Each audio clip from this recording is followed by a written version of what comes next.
ہار خریدا تھا 100 کا اور نقد بھیجا 160 کا. اگر سارا اللہ کے راستے میں خیرات کرو تو پھر اس طرح کی برکت ہوتی ہے. حضرت مولا علی شیر خدا فرماتے ہیں وہ میں نے 160 اس سے لیے تو میرے دل میں شوق تھا کہ وہ مل جائے نا جس کے پیسے دینے. تو اترے قرضہ.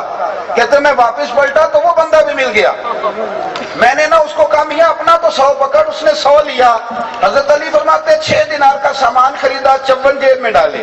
گھر آیا, قربان جاؤں پاک نبی کی پاک بیٹی, عزت والے رسول کی عزت والی بیٹی, نبی کے گھر کی ہیں, عزت نبی سے سنتے ہیں. وہ علی کے گھر کی ہیں, عزت علی سے سنتے ہیں. وہ جس نے معزز کیا گھرانے کو, حسین پال کے جس نے دیا زمانے کو. حضرت سیدہ کو میں نے جب آ کے وہ رکھا نا تو بی بی صاحبہ نے ہاتھ باندھ دی. علی میری جرت نہیں, اور شہزادے کھانا کھاتے ہیں نا, تو میرے نبی نے شریعت کے اصول وضع کیے. میں پوچھ سکتی ہوں کہ یہ 54 دینار کہاں سے آئے؟ تو حضرت علی شیر خدا کی آنکھوں میں آنسو آ گئے. کہنے لگے فاطمہ تو پوچھ دیا تو میرا دل ٹھنڈا ہوتا ہے, میرا کلیجہ ٹھنڈا ہوتا ہے. کہتے میں نے بات سنائی, بات میں نے کہا جی یوں کر کے اللہ تعالیٰ نے انتظام کیا, تیرے 6 دینار تو فقیر لے گیا تھا. میں انکار نہیں کرتا, بیوی شوہر کے حق میں بھی دعا مانگتی ہے, پر میرا تجربہ یہ ہے کہ جس طرح بھائی کے لیے مانگتی ہے نا, اور جس طرح بیٹے کے لیے مانگتی ہے, اس طرح ذرا شوہر کے لیے نہیں مانگتی ہے. مانگتی ہے کیونکہ معاملہ اس طرح کا ہے نا جی, رشتہ اس طرح کا ہے, یہ تعلق اس طرح کا ہے. آپ ₹1,00,000 دے دینا بیگم صاحبہ کو عید پہ شاپنگ کے لیے, تو وہ کہتی ہیں آپ انوکھے نہیں دیتے, سارا زمانہ ہی دیتا ہے. لیکن بہن کو 600 کا جوڑا دے آؤ نا جا کے, تو سارے محلے کو بتاتی ہے بھائی بڑا اچھا ہے, سبحان اللہ, ہر عید پہ آتا ہے. اب رشتہ ہی ایسا ہے, ہماری بہنیں بھی ایسے ہی کرتی ہیں. تو یہ کیا کیا جائے, تعلق ہے نا جی. یہ بیٹیاں نا ماں باپ کے گھر کی خیر ہی مانگتی رہتی ہیں, خوشخبریاں بھی پہلے وہاں, دکھ بھی پہلے وہاں. حضرت سیدہ فاطمہ الزہرا رضی اللہ تعالیٰ عنہ نے بات سنی تو کہنے لگی علی حضور کو نہیں بتاتے جا کے, یہ اللہ نے جو اہتمام کیا, یہ مزیدار بات, یہ حضور کو نہیں بتاتے. تو حضرت علی کہنے لگے یہ بھی مجھے پتا تھا, تو کہے گی مصطفیٰ کے پاس جاؤ, یہ بھی مجھے تجربہ تھا. تو سیدہ فاطمہ الزہرا نے بھیجا, مولا علی پہنچے. علامہ صفوری نے, صاحب نظر نے لکھا ہے, کہتے ہیں مولا علی داخل ہوئے مسجد نبی میں, قدم رکھا تو شیر خدا کہتے ہیں مجھے بتانا نہیں پڑا, حضور مجھے دیکھ کے مسکرائے اور فرمایا علی دیکھا میری بیٹی کے 6 دیناروں کی برکت, دیکھی میری بیٹی کے 6 دیناروں کی برکت.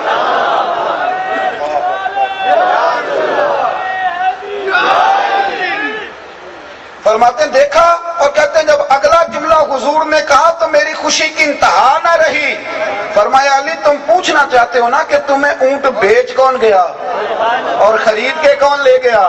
فرمایا وہ جو بیچ گئے وہ میکائیل تھے, اور جو خرید کے لے گئے وہ جبریل امین تھے. وہ رب کریم نے بندوبست فرمایا. دوستو اگر میاں بیوی کا یوں پیار ہو کہ وہ اپنے خامند کا غربت میں ہاتھ بٹانا چاہے, وہ جگہ جگہ شکوے نہ کرے, بلکہ وہ کہے کہ میں تیرے ساتھ ہوں دکھ سکھ میں, پھر گھر بنتا ہے, پھر اس میں سکون آتا ہے, پھر اس میں طمانینت آتی ہے, پھر اس میں حسن آتا ہے, پھر اس میں وفا کا رشتہ. اور یہ وفا کا رشتہ دیکھیں نا, بات یاد آ گئی, نبی کریم علیہ السلام کی پیاری زوجہ سیدہ عائشہ صدیقہ فرماتی ہیں کہ نبی پاک نا اکثر گھر میں حضرت خدیجہ الکبریٰ کا ذکر کرتے ہیں, اپنی پہلی اہلیہ کا. میری باتوں کی سمجھ آ رہی ہے آپ حضرات؟ اکثر کہتی ہیں میرے دل میں نا رشک آتا تھا, حسد اور ہوتا ہے, رشک آتا تھا کہ کیا بات ہے خدیجہ کی کہ وصال کر گئی ہیں, لیکن حضور ذکر کہتے ہیں ایک دن نا حضور گوشت لائے گھر میں, مجھے کہا عائشہ کھانا پکاؤ. کہتی ہیں میں گوشت صاف کرنے لگی تو محبوب فرمانے لگے شوربہ ذرا زیادہ کرنا. میں نے کہا یا رسول اللہ کچھ مہمان آنے ہیں؟ فرمایا نہیں, مجھے پتہ چلا ہے مدینے میں نا خدیجہ کی کچھ سہیلیاں آئی ہیں, تھوڑا سالن ادھر بھی بھیجنا ہے. تو حضرت عائشہ صدیقہ کہتی ہیں بڑے ڈر کے, بڑے سوچ کے, مسجع مکفہ, مختصر فکرے, جھجک کے, اے پائے نظر ہوش میں آ یہ کوے نبی ہے.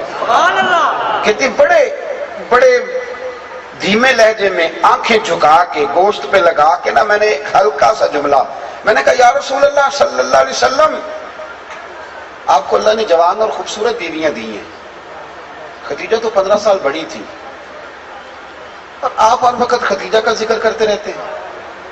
فرماتی میں نے جملہ کہا، اب میں نظر نہیں اٹھاتی تھی، پتہ نہیں حضور کیا فرمائیں گے، لیکن جب میں نے دیکھا حضور کا چہرہ انور پر جلال، تھوڑی دیر پہلے جلال تھا، چند لمحوں کے بعد حضور کی آنکھوں سے آنسو ٹپکنے لگے اور فرمایا عائشہ تم ہو، سودا ہو، حفصہ ہو، میمونہ ہو، تم سکھوں کے وقت آئی ہو. ختیجہ تو میرے دکھوں کی ساتھی تھی، وہ تو میری تکلیفوں کی ساتھی تھی. فرمایا لوگ مجھے پتھر مارتے تھے، میری راہوں میں کانٹے بچھاتے تھے، میں ستایا ہوا گھر لوٹتا تھا. اس وفادار عورت کے ایک ہاتھ میں دودھ کا پیالہ ہوتا تھا، ایک میں کھجوریں ہوتی تھی، دودھ پلا کے کھجوریں کھلا کے کہتی تھی محبوبہ غم نہ کرنا، اللہ بڑی شانیں عطا فرمائے گا، بڑی فتوحات دے گا. بھائی گھر کے اندر جب تک میاں بیوی، یہ فکر حسین بیان کر رہا ہوں، یاد رکھنا ہم اپنے ہاتھوں سے بچوں کی شادی کرتے ہیں، پھر اپنے ہاتھوں سے انہیں تباہ بھی کرتے ہیں، بسنے نہیں دیتے. بچے کے ماں باپ کی ذمہ داری ہے کہ بیٹے کے سامنے اپنی بہو کی تعریفیں کریں، اور لڑکی کے ماں باپ کی ذمہ داری ہے کہ لڑکے کی تعریفیں کریں. آپ ایک غلط بات کہہ کے نا، ایک غلط جملہ کہہ کے تیرا خامد اس طرح کا ہے، آپ تو سائڈ پہ ہو جاتے. انہوں نے 24 گھنٹے اکٹھا رہنا، ان کی زندگی میں آگ لگ جاتی. اور نبی کریم علیہ السلام نے فرمایا وہ لعنتی ہے جو بیوی کو میاں کے خلاف اکسائے اور میاں کو بیوی کے خلاف. ملعون کا حضور نے، ابن حجر اسقلانی حدیث لائے. آپ کو چاہیے تھا انہیں قریب کرتے.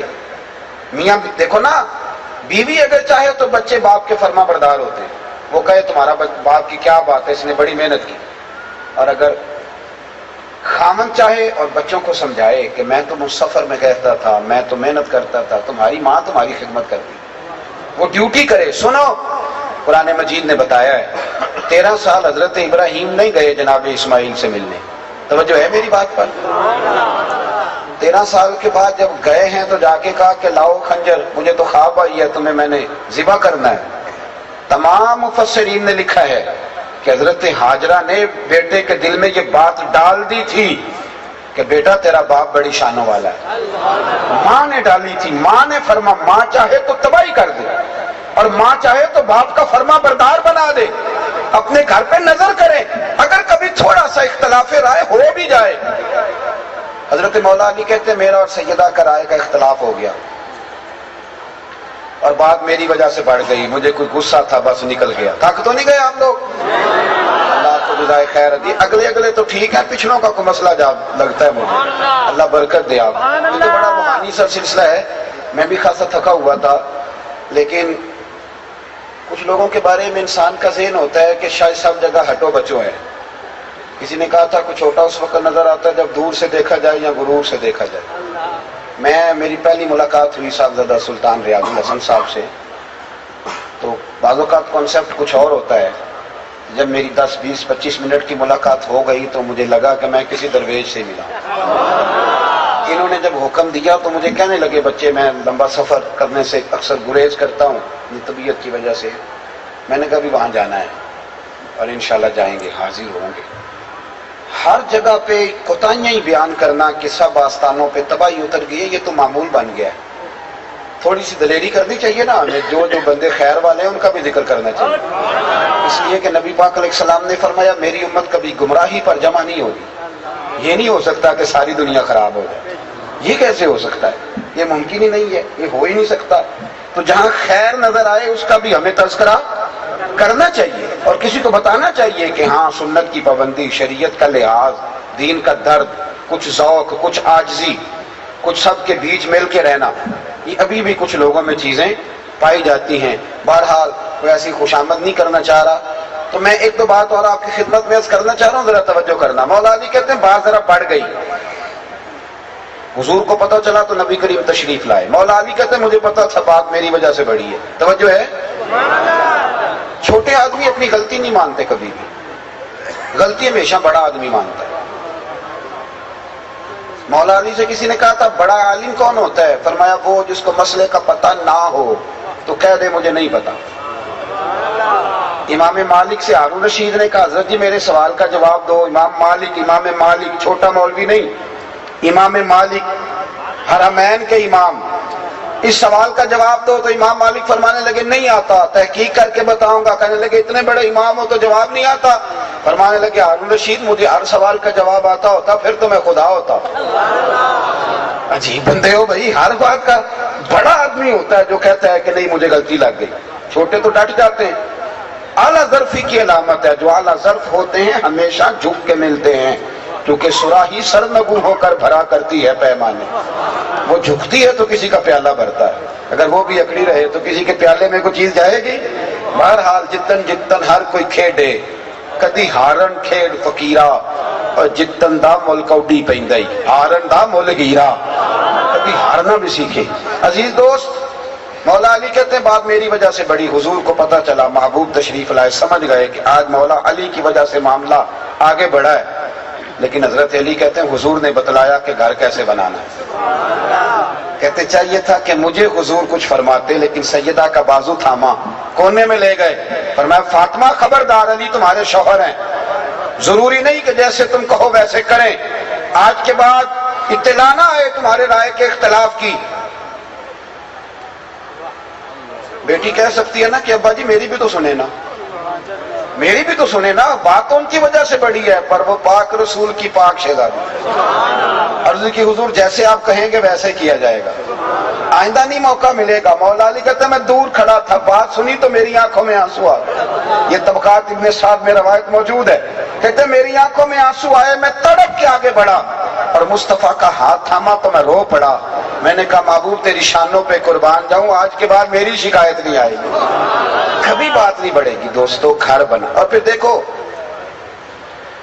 1000 دینار آیا، امام زین العابدین کہتے ہیں میرے والد امام حسین کے پاس 1000 دینار، سمجھ لیں ارب روپیہ، مثال دیا، 1000 دینار چند قدم کے فاصلے پر تھا آپ کا آستانہ مسجد نبوی سے۔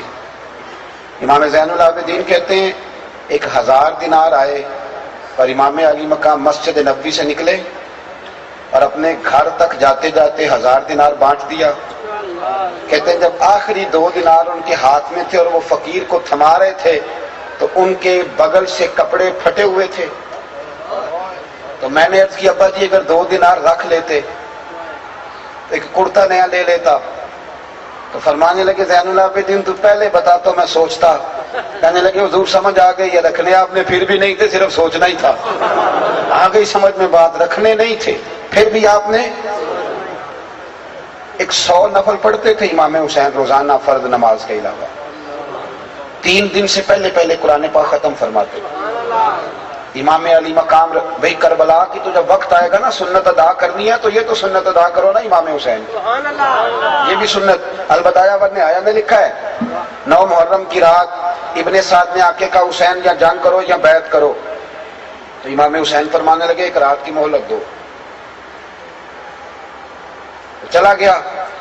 حضرت عباس علمدار حاضر خدمت ہوئے، عرض کرنے لگے امام حسین سے کہ حضور مجھے پتا ہے جو اب ہونا ہے وہی سویرے ہونا ہے، حضرت جی بیعت تو آپ نے کرنی کوئی نہیں، تو رات کی مہلت آپ نے مانگی ہے، تو یزیدی جانے کیا کیا سوچیں گے، کیا کیا وہ سوچیں گے کہ حسین نے مہلت کیوں مانگی ہے، مجھے پتا ہے بیعت تو آپ نے کرنی کوئی نہیں، ہونی تو جنگ ہے۔